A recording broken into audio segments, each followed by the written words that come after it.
Hoy es Domingo de Ramos. Hoy se abre la Semana Santa.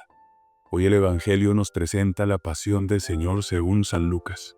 Un largo relato que nos cuenta los momentos de la última cena del Señor, su prendimiento, su juicio inicuo, su sufrimiento en la cruz.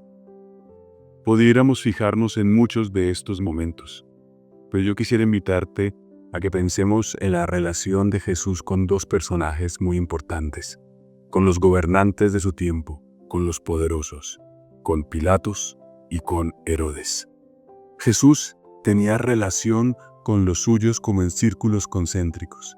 Primero estaban los tres más cercanos, Pedro, Santiago y Juan, después los 12, después los 72 discípulos, después la gran muchedumbre, y uno pudiera decir que después las autoridades judías, los pertenecientes a su propia nación, y luego estos otros, de alguna manera considerados paganos, los que no tienen la fe judía ni conocían al verdadero Dios.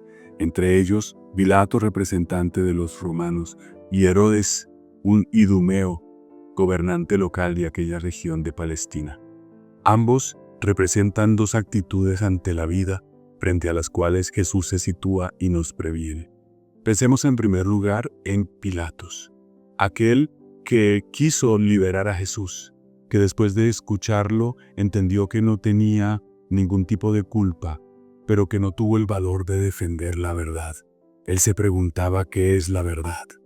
Lo preguntó al mismo Jesús, pero no quiso que Jesús se lo respondiera, no lo permitió.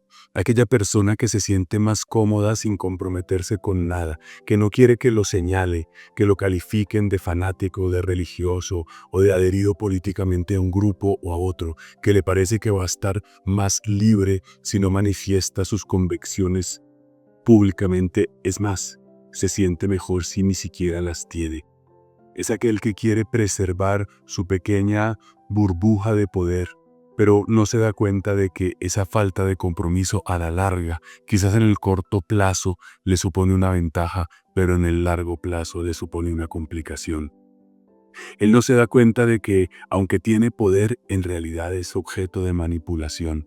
Los judíos, cuando se presenta la ocasión, ya tienen tramada una estrategia para liberar a Barrabás y para condenar a Jesús. Ya sabían que era costumbre que la autoridad romana, con ocasión de la fiesta, les liberase a un preso, y habían soliviantado al pueblo para que pidiera a Barrabás, que era un ladrón, que era un asesino, y rechazara a Jesús.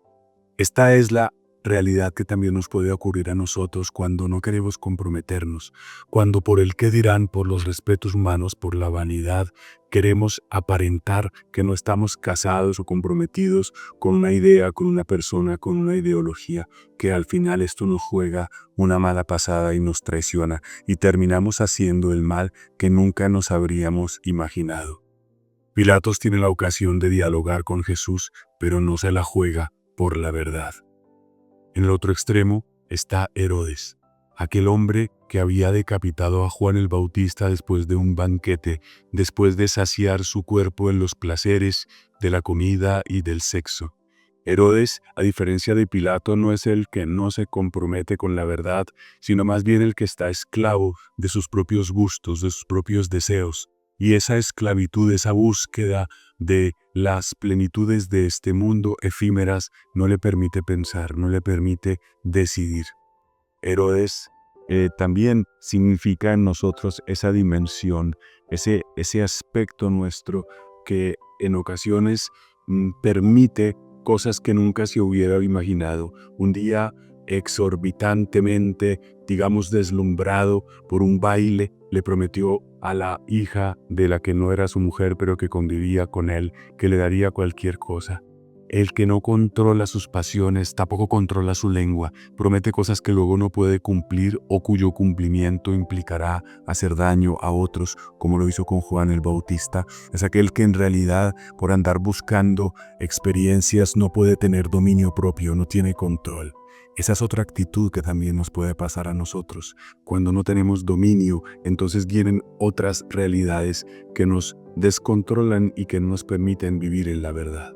Hoy Domingo de Ramos podemos ver que estas dos fuerzas están allí luchando contra el Jesús que habita en nosotros, el no querer comprometernos o el vivir esclavos de los placeres. ¿Cuántas personas hoy viven esclavas, o podemos tú y yo vivir esclavos de los placeres, de los videojuegos, de la pornografía, de la ludopatía, de el alcohol, de las drogas, de tantas cosas? Pero hoy el Señor, humilde y manso, se deja llevar a la cruz para vencer en nosotros esa misma falta de compromiso. Permite que elijan a Barrabás para sanar tus heridas de rechazo y mis heridas de rechazo, para que cuando nosotros también hemos experimentado que nos han rechazado o han preferido a otros, venga la misericordia de Dios a sanarnos. Viene también a sanar las heridas infligidas por el deseo de los placeres, por el desorden de otras personas o de nosotros mismos. Miremos un Jesús que no rechaza la cruz, ese instrumento de tortura, que no se venga, que no se desquita y que con esto consigue restaurarnos y sanarnos. Contemplemos pues en esta pasión del Señor del Domingo de Ramos una actitud de Jesús que restaura las limitaciones y las pobrezas de los poderosos de este mundo. Dios los bendiga.